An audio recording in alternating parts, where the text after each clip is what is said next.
अपना ही वाकया सुनाने में कोई हर्ज नहीं मेरा ख्याल है। आज मैं जुम्मे में नहा के वॉशरूम से निकला तो अलमारी का जो है ना, हमारे घर की अलमारी का वो दरवाज़ा खुला हुआ था।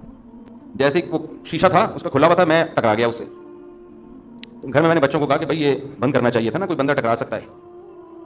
तो GHQ से जवाब आया कि खुद भी इंसान को देखना चाहिए।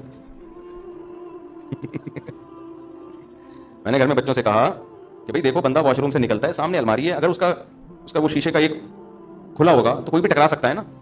तो GHQ आपको पता है, आर्मी किसी के सामने झुकती और दबती नहीं। तो GHQ से फौरन रिप्लाई आया कि इंसान को खुद भी देखना चाहिए। तो मुझे टकराने पे गुस्सा नहीं आया, जो GHQ से रिप्लाई आता है ना, गुस्सा तो नहीं खैर, लेकिन उस पर मैंने कहा देखो भाई, वैसे उसूल जिंदगी गुजारने के सीखने चाहिए। उस वक्त इंसान कहते सॉरी, उस वक्त क्या कहते सॉरी, ये ठीक है, चलो। घरों में झगड़े यहीं से तो होते हैं। अब हम तो खामोश हो गए, क्यों आगे GHQ के आगे कौन बोल सकता है।